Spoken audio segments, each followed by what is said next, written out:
Welcome to Amphipolis, traveler. The Battle of Amphipolis was surely an interesting one. One might even call it anticlimactic. But that does not mean it wasn't important in the greater scheme of the Peloponnesian War. The city of Amphipolis was the site of one of the more unique battles of the Peloponnesian War. Two generals, the Athenian Cleon and the Spartan Brasidas, fought for this land in an effort to control the resources it provided. In the end, though, neither got what they wanted. Look for me when you finish your visit, and we can speak of what you've learned.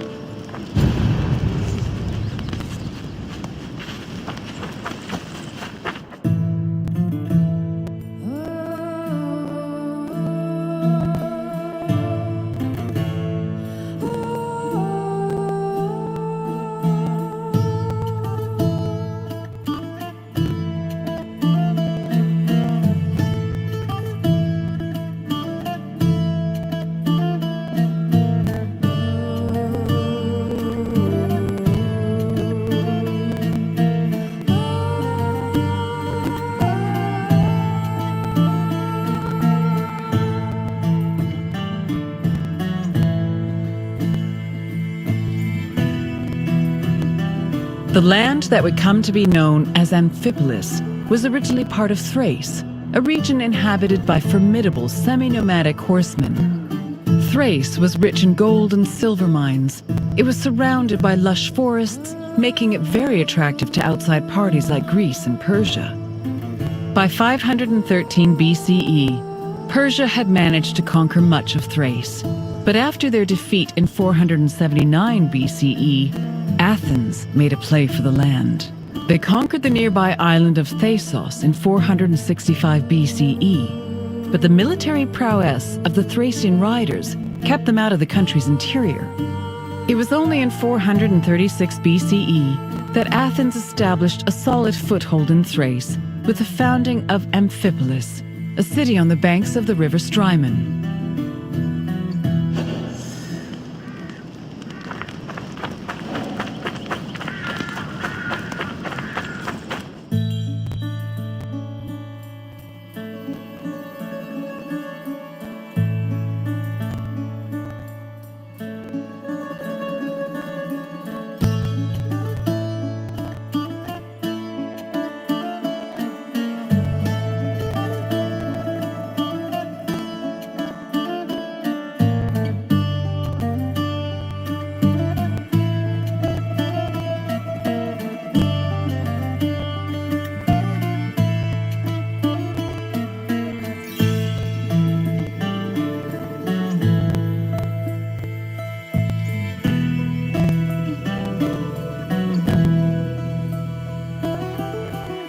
During the Peloponnesian War, the Spartan general Brasidas sought a way to subvert Athenian power across the Greek world.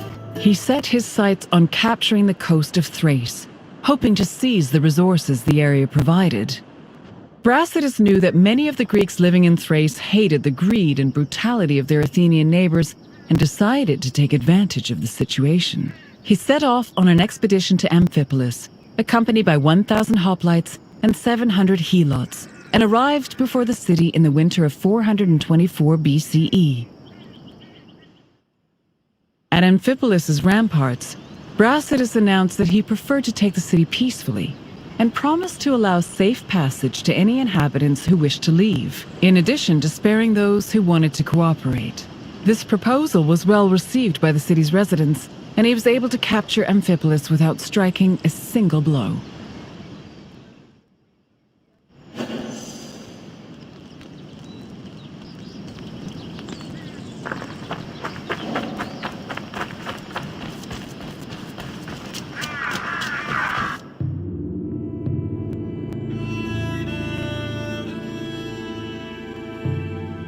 Brasidas' march on Amphipolis blindsided the Athenians. By the time they heard the news and dispatched the general Thucydides to defend Amphipolis, Brasidas had already rallied several nearby cities to help him defend the region from Athens' so-called tyranny. After half a day's journey from Thasos, Thucydides arrived at the port of Aeon, but was unable to retake Amphipolis. Athens held Thucydides responsible for the loss of Amphipolis and forced the general into exile. In spite of Brasidas' achievements, Sparta did not send him reinforcements, which forced the general to negotiate a truce with Athens to hold on to the ground he gained.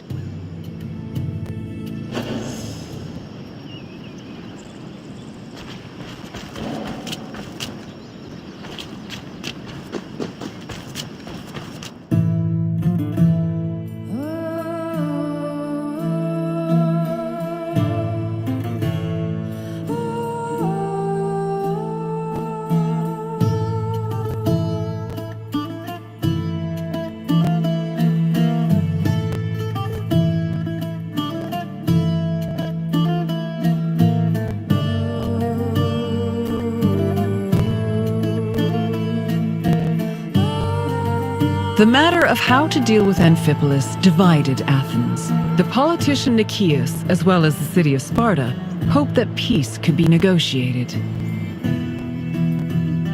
However, the popular Athenian statesman and general Cleon wanted to continue fighting the war.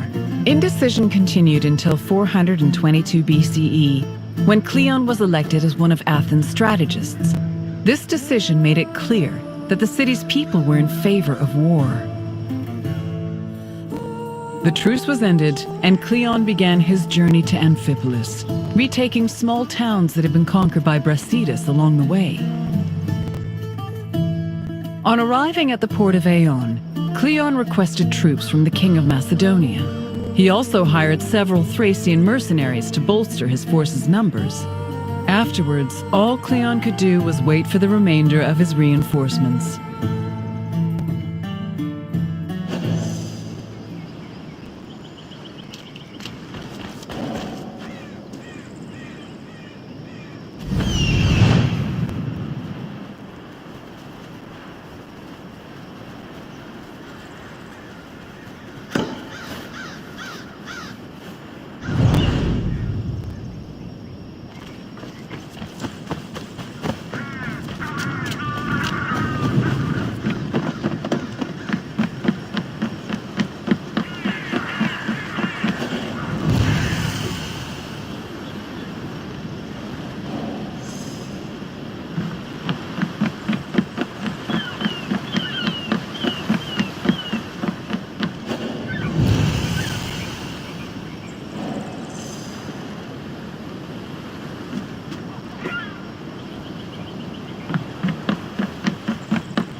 While they waited, the Athenian forces began to resent Cleon's hesitation to attack.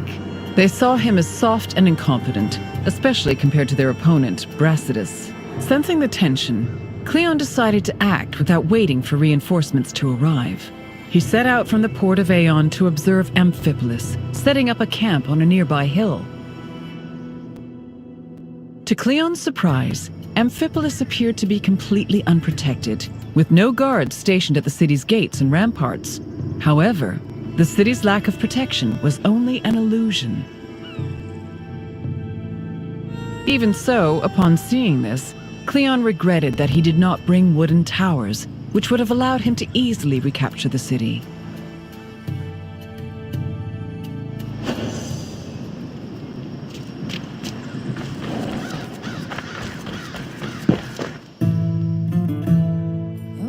Brasidas positioned his own troops in a nearby wooded area to get a better view of Cleon's army.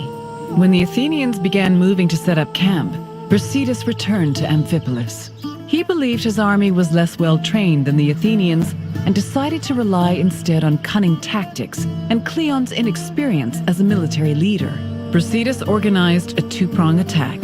He would personally lead a small raid, then one of his lieutenants would follow up with a second attack shortly after, disorienting the enemy. He had barely finished formulating his plan when he saw Cleon's army pack up and retreat back towards the coast. The cowardly display made Brasidas realize that perhaps victory would be easier than he thought.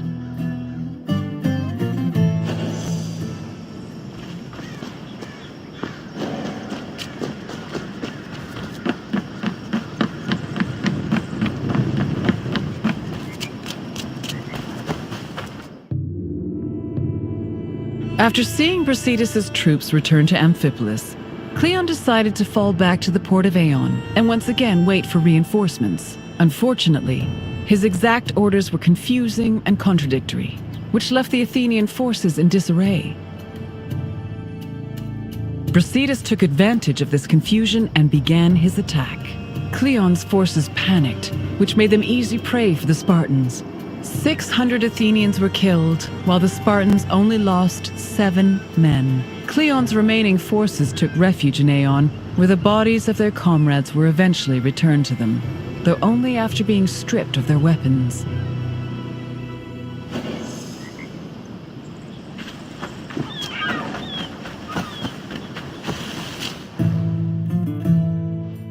During the pitched battle between the Spartans and the Athenians, both Brasidas and Cleon were killed.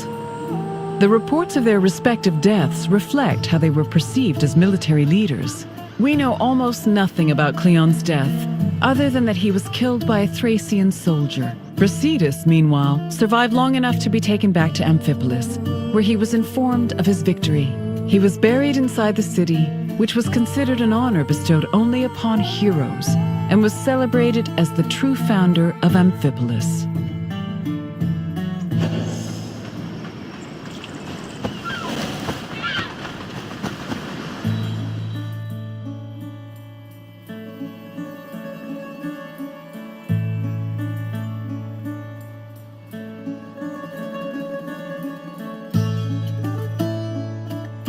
The Battle of Amphipolis temporarily put an end to the hostilities between Athens and Sparta.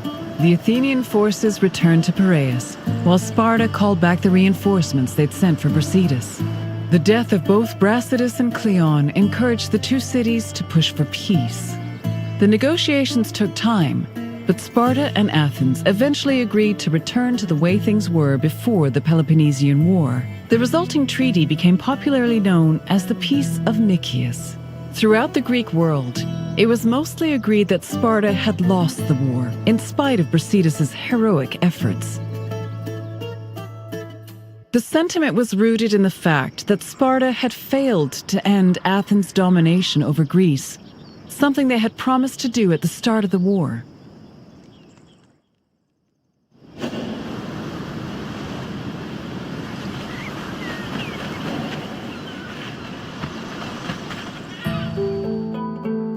I see you're done with your tour. The Battle of Amphipolis may have briefly put an end to the Peloponnesian War, but the so-called Peace of Nicias was only temporary. It would not be long before Sparta and Athens came to blows once again. Now, is there something else you'd like to do? Very well. I hope you enjoyed your visit.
me per i pesi.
Welcome, wanderer, to one of the most prestigious places in Greece, the theater.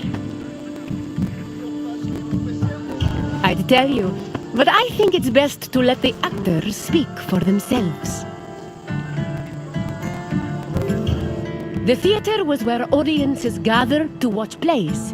They were the highest form of art in Greece, and people saw theater as a symbol of complete harmony between the mortal world and the divine. When you're done taking in the sights and sounds, come see me, and we'll talk more. Until then, wanderer.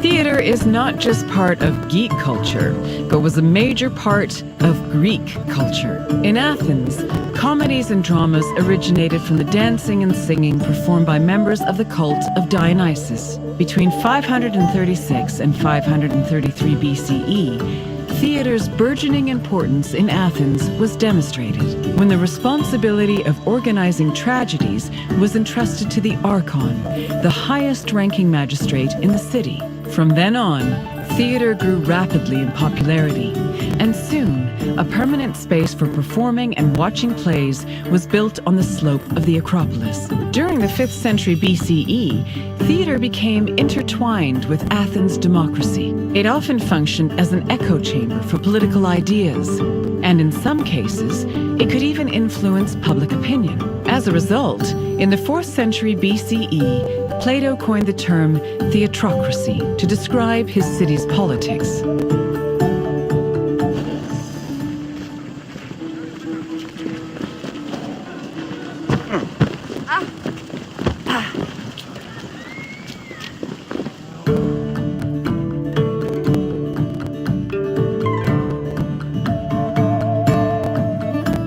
Theatrical competitions were held in the sanctuary of Dionysus Eleutherios, god of wine and patron of drama. Dionysus was the son of Zeus and a mortal woman named Semele. Stories say that Zeus, who had fallen in love with Semele, appeared to her holding a lightning bolt in his hand. Semele was tragically struck dead by the lightning, but Zeus managed to save her unborn child, keeping the embryo in his thigh until it fully gestated. This is why the name Dionysus is sometimes thought to mean born twice. In Athens, theater was a part of the cult of Dionysus, and stage productions in the god's honor were held during festivals like the Linnaea and the Great Dionysia.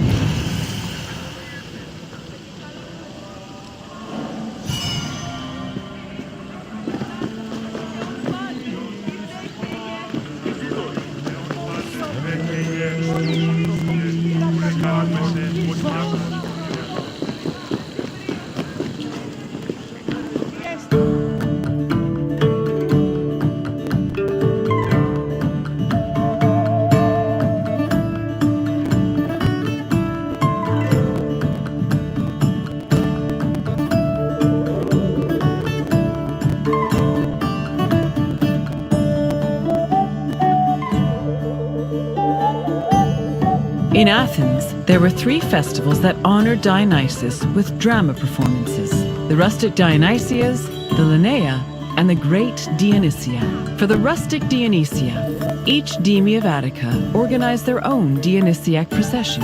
The parades were full of phallic songs, dances, and symbols meant to signify fertility, and participants wore drunkard masks and sang bawdy lyrics about the god.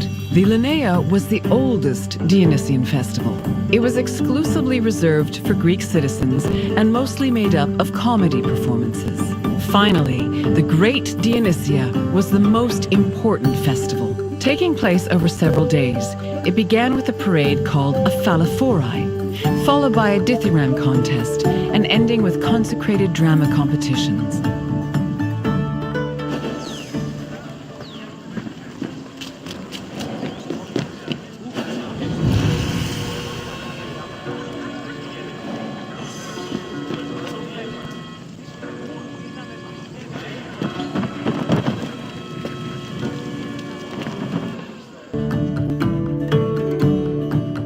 The Great Dionysia was supervised by the head magistrate known as the Archon, who was assisted by 12 other magistrates. Among his duties, the Archon picked Korigoi, rich Athenian citizens responsible for providing the budget for rehearsals and performances.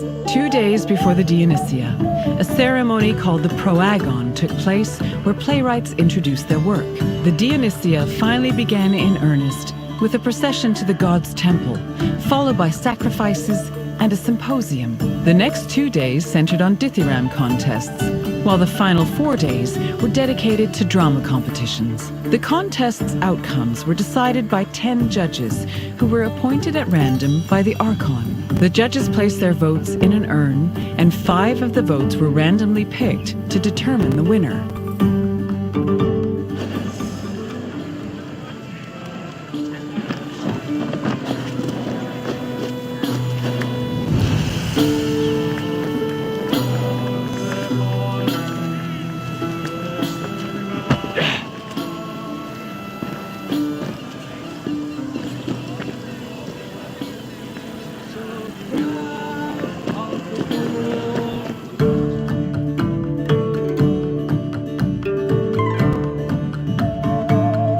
Athenian stage actors were male, regardless of whether they were playing men or women. Tragedies originally featured only one actor performing alongside a chorus, eventually reaching a maximum of 4. Adding more roles opened up the opportunity for dramatic dialogue. During performances, they prepared themselves in the skene, a building that served as a backstage area, before emerging onto the proskenion, or stage. The skene could be painted to represent backdrops like palaces, temples, and tombs. Its roof was reserved for appearances by the gods. These gods could be moved around with a crane called a mechane, which produced spectacular visual effects. On stage, actors wore masks and elaborate costumes. For tragedies, they were adorned with magnificent clothes. While for comedies, actors playing male characters wore hugely exaggerated phalluses, probably to maximize the laughs.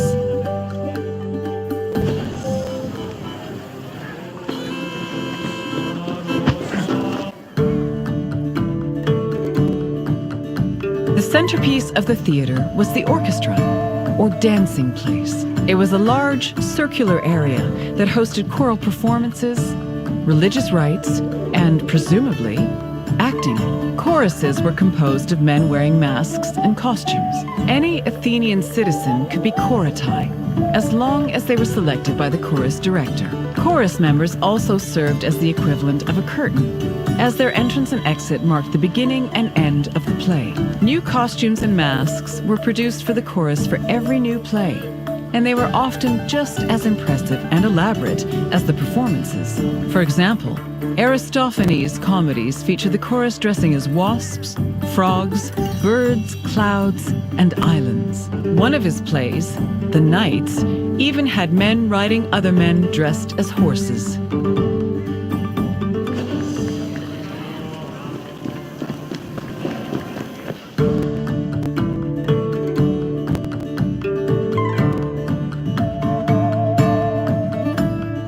Athens' Theatron, or performance space, could seat up to 17,000 people, nearly a tenth of the population of Attica. Its excellent acoustics made it ideal for drama, but it was also sometimes used for political meetings and parades.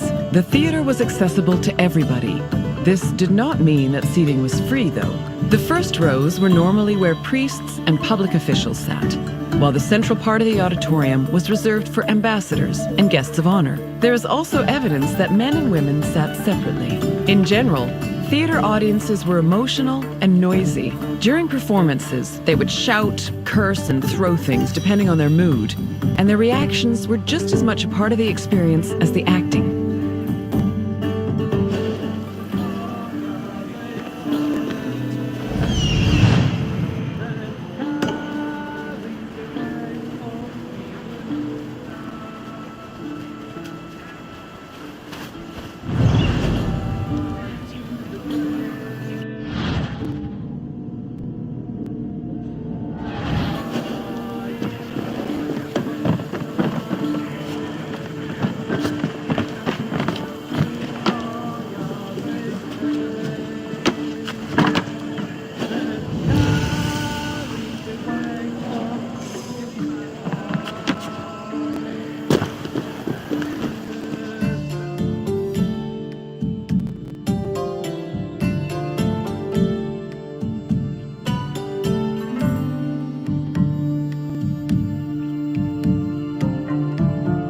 Hello again, Wanderer.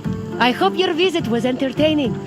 Though all art forms were important in Greek culture, none had the same prestige as theater, which provided a unique experience with every performance. Is there anything else you'd like to do?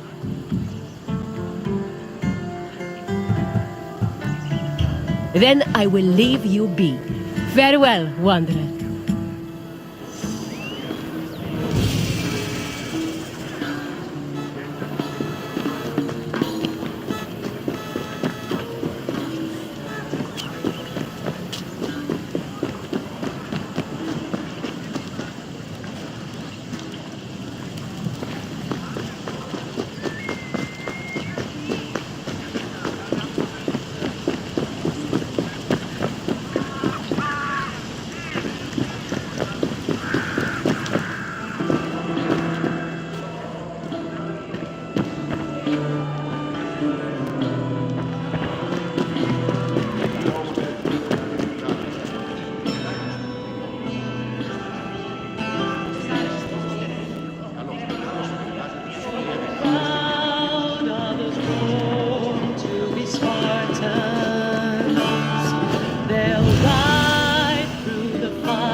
Ανεμοντιώτης ο άνθρωπε!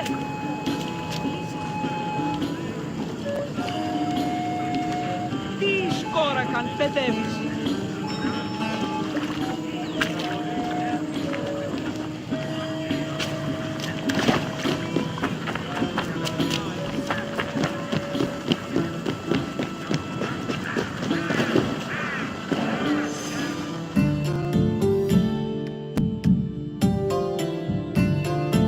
Welcome to Athens, Wanderer. More specifically, welcome to the musical hub of the city, the Odeon. Sometimes, when the burdens of life begin to weigh heavy on my shoulders, I come here, close my eyes, and surrender myself to the music. It makes me feel like I'm a child again, my mother singing me to sleep with a gentle lullaby. The Odeon was where musicians came to share their songs with the public. The melodies played here caught the wind and drifted through the air, soothing the souls of Athenians across the city. Come find me when your visit is complete, and we will talk about the things you've learned. See you soon, Wanderer.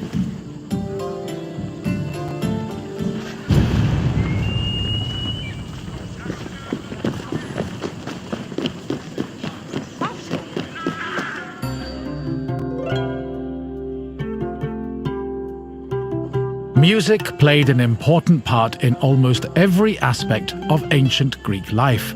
Whether attending a public gathering, rubbing elbows at a dinner party, laying out offerings in a temple, or marching into battle, there was a song for everything.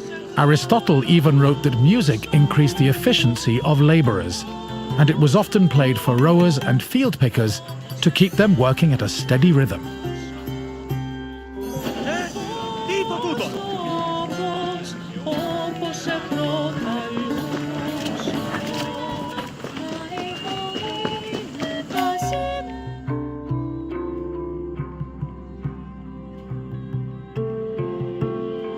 Musical contests, or agones, were originally only held during religious festivals.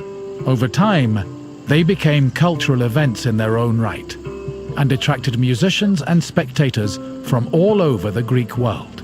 For example, the Athenian Panathenea festival featured competitions for instrument playing and poetry recitation. The Dionysia festival included contests between groups of male singers to see who could best perform a dithyramb, a merry hymn in honor of the god Dionysus. While these contests could be attended by all, women weren't allowed to compete in them. In the early days of the competitions, winners only received a crown and an ego boost for their talents. But from the Hellenistic period onward, the rewards were upgraded to cash prizes. These prizes were large enough for musicians to make a fortune, especially if they moved from festival to festival.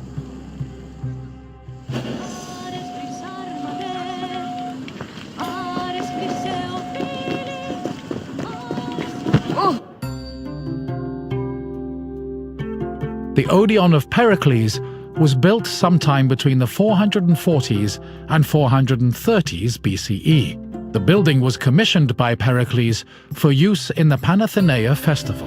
The Odeon was also a venue for poetry readings, political rallies, and philosophical performances. According to ancient sources, the original design of the Odeon was inspired by the tent of the Persian king Xerxes, a spoil of war the Athenians salvaged after their decisive victory at Salamis in 480 BCE. The building's roof was made of timber from captured Persian ships. In this sense, the Odeon was both a triumphant symbol of Athens and an insult to their Persian enemies. This structure was considered one of the grandest architectural accomplishments of ancient Athens.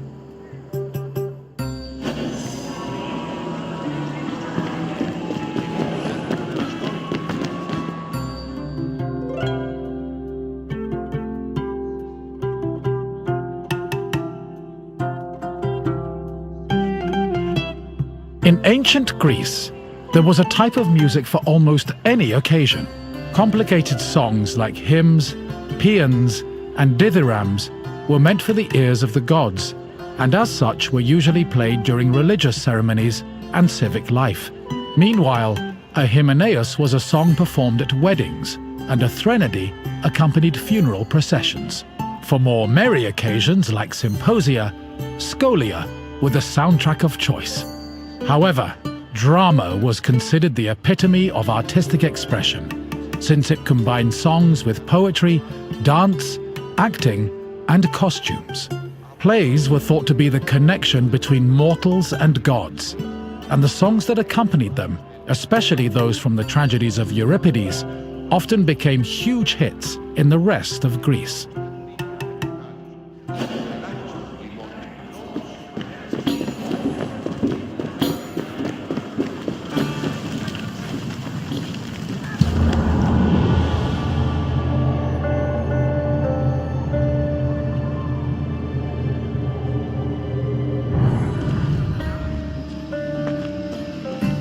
Hello again.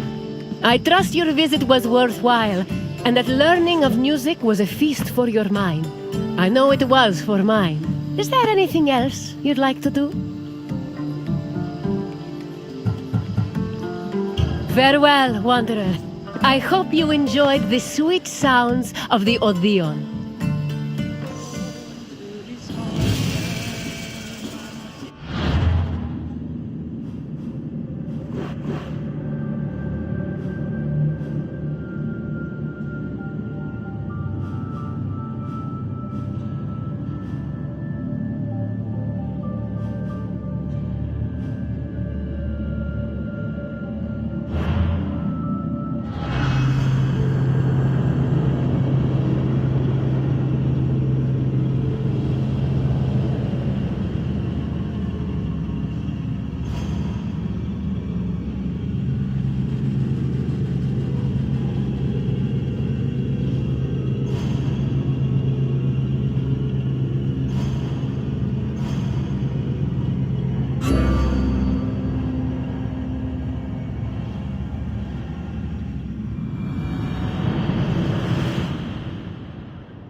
Welcome, wanderer, to the democratic center of Athens, otherwise known as the Pnyx. The battles fought here may be more intellectual than bloody, but they are no less spectacular. These outcomes will affect an entire city in a different way. The Pnyx was the meeting place of the Athenian assembly and the physical embodiment of democracy at work. This tour will give you insight into how citizens made decisions and kept the city running. We can talk more when you have finished the tour. See you soon, Wanderer.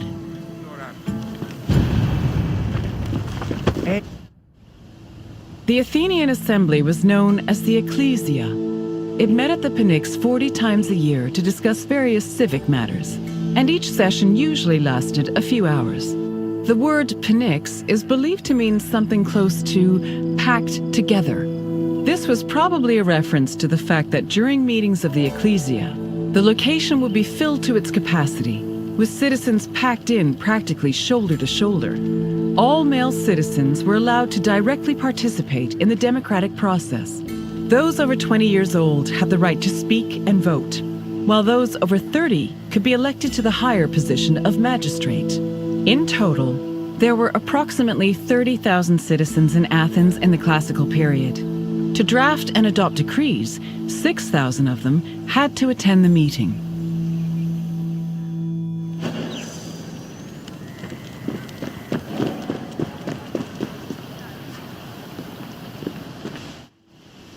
Citizens came from all over Attica's 10 districts to attend the meetings of the Ecclesia. The meeting was presided over by an executive council called the Prytanes. Every session began with a sacrifice to Zeus Agoreos, the patron of the assembly. During the meeting, citizens delivered speeches from the Pnyx's platform on whatever issues the city faced. Afterwards, the issue was voted on with a show of hands from the gathered assembly. The Ecclesia made important decisions about subjects like grain importation, expenses, and declarations of war. While they could not directly enact laws, they had a say in appointing Athens' legislators, which gave them a large role in shaping the city's daily operations.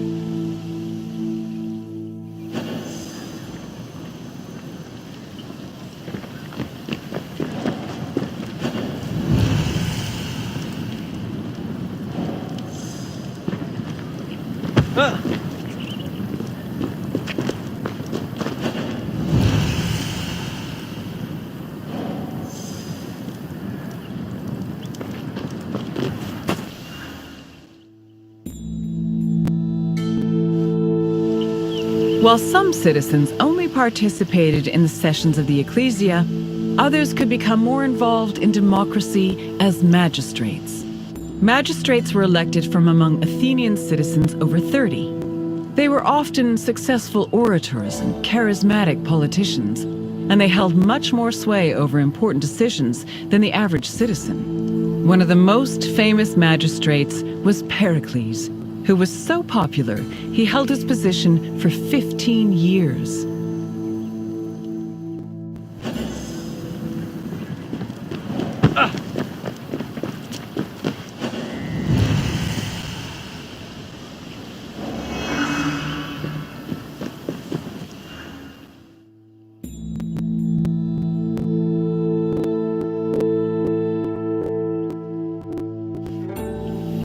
In theory, every Athenian citizen over the age of 20 had the right to participate in the assembly. However, some of them lived far from the city, and others could not financially afford to miss a day of work to attend meetings. For these reasons, the city introduced a special allowance called a misthos ecclesiasticos in the 4th century BCE, meant to encourage participation. Originally, it was 2 obols, but the politician Cleon raised it to 3.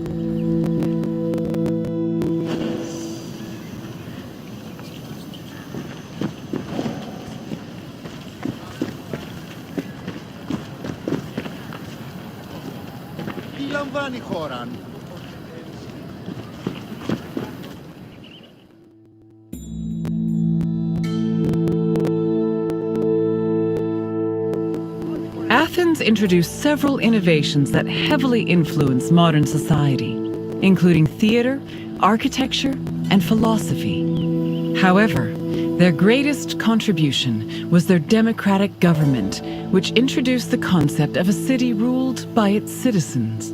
The decision to adopt democracy as a government, a choice made in 508 BCE, shaped civilization as we know it, and continues to affect us today.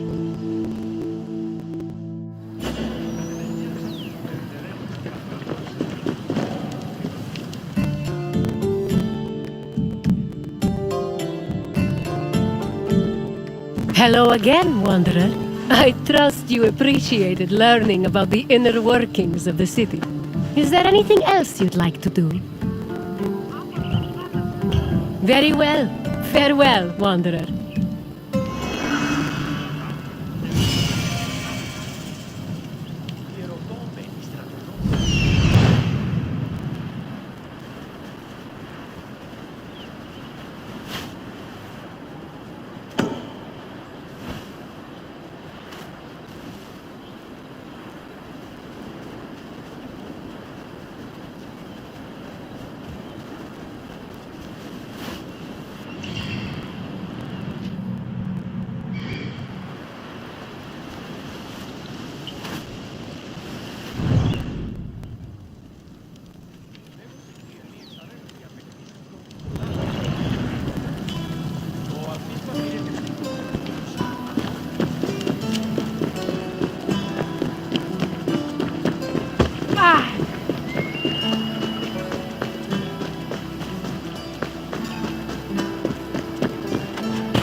Greetings, Wanderer. It is my pleasure to introduce you to a unique tour.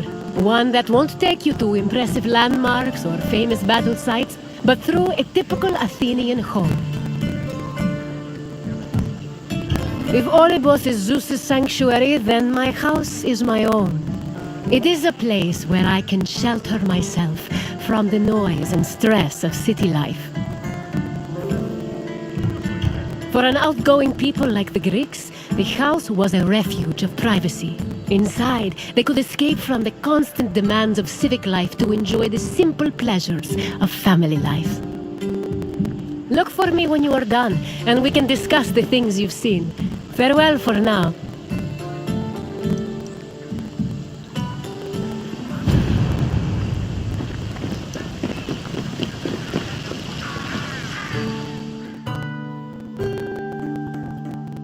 The house, or oikos, was a residence for Greek families and their slaves.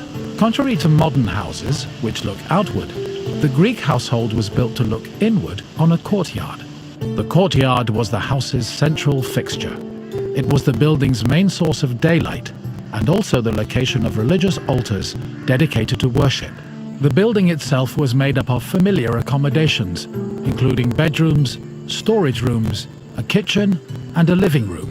Women were generally in charge of tending to the home, which in Greece was called oikonomia, a term that inspired the modern word economy.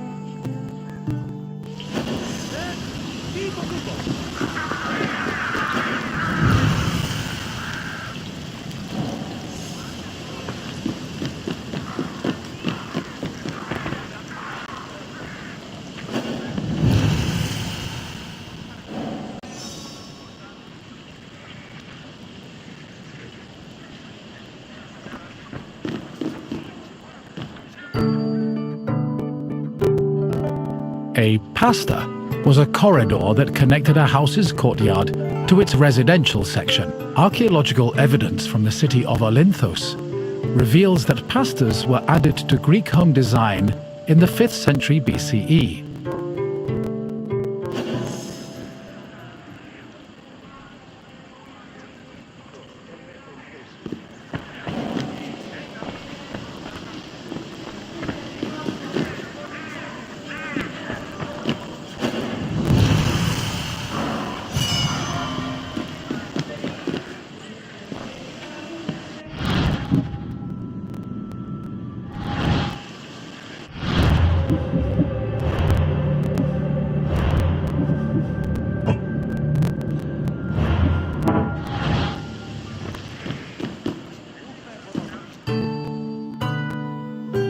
Greeks had no qualms about combining their work and their private lives, and many of them worked from home. Artisans like blacksmiths, sculptors, and potters often had workshops in their houses. Some even operated small stores to sell their work. Similarly, doctors were known to treat patients in special offices located in their homes. Women also worked in the house and were responsible for making textiles, as well as producing clothes and supervising weaving, which was carried out by slaves. If the household was wealthy enough, they could even produce a surplus of textiles to sell in times of financial difficulty.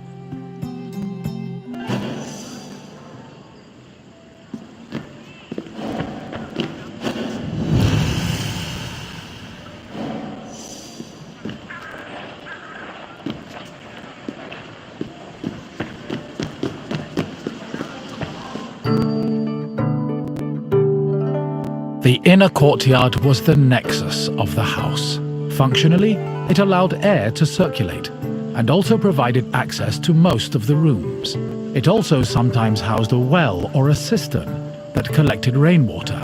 In the center of the courtyard was an altar to Zeus Hercules, who served as the protector of the household. Women would often use the space to sew and cook, while children used it as a play area.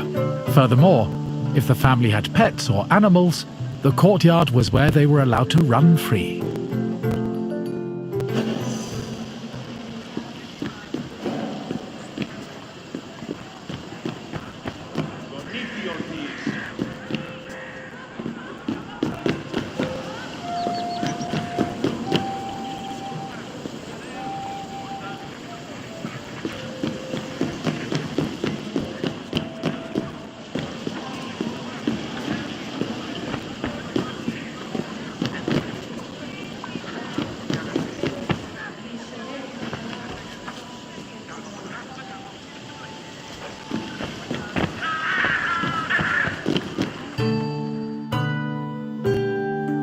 The bathroom was located in the back of the house. Much like today, it was used for cleaning and washing, although the Greeks used chamber pots instead of toilets. Most bathrooms had a luterion that could be filled with water for washing. Mirrors, razors, strigils, and sponges could also be found in the bathroom, along with small vases called arebaloi, which were usually filled with perfume or oil.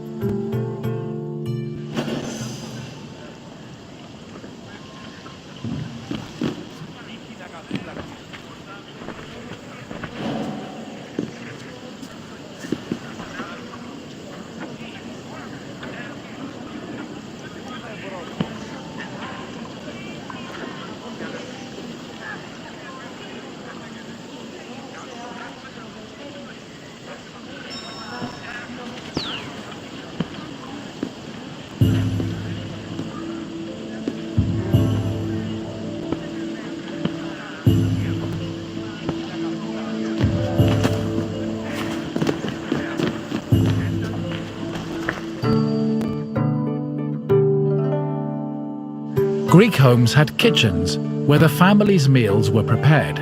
The Greeks did not often eat meat, except during special occasions like banquets or after sacrifices. They had mainly a grain-based diet, eating staples such as bread, porridge, or a barley cake called maza. They also occasionally ate poultry, fish, and other seafood, as well as fruits, vegetables, goat milk and cheese, and olive oil. Food was cooked on a tripod, or sometimes in a klibanos, which was a sort of mobile oven. Other cooking implements included braziers, mortars and pestles, a spit to hold food over a fire, platters, and frying pans. The family also used the kitchen to store food in containers called pithoi.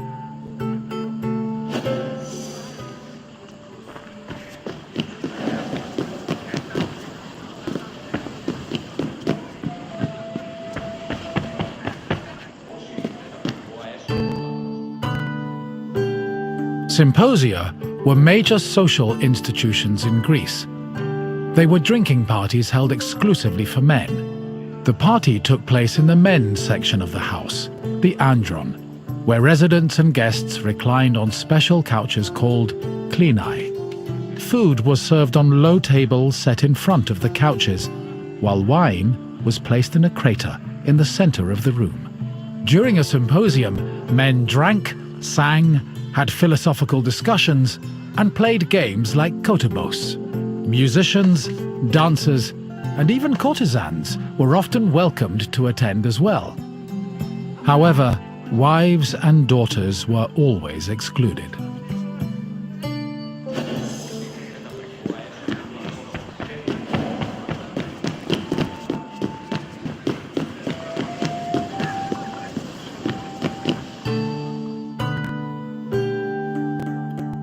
The Pyrgos, or upper stories, was the women's quarter of the house, where they could pursue their activities and observe the city without being seen themselves. The rooftops were also used in a special rite called the Adonia, a private celebration held in honor of Adonis, which was reserved for women. At the beginning of spring, women filled terracotta pots with soil and lettuce seeds, then climbed a ladder to place the pots on the rooftop. These pots served as the women's very own Gardens of Adonis.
I hope you now have a better understanding of the routines and home life of the Greek people.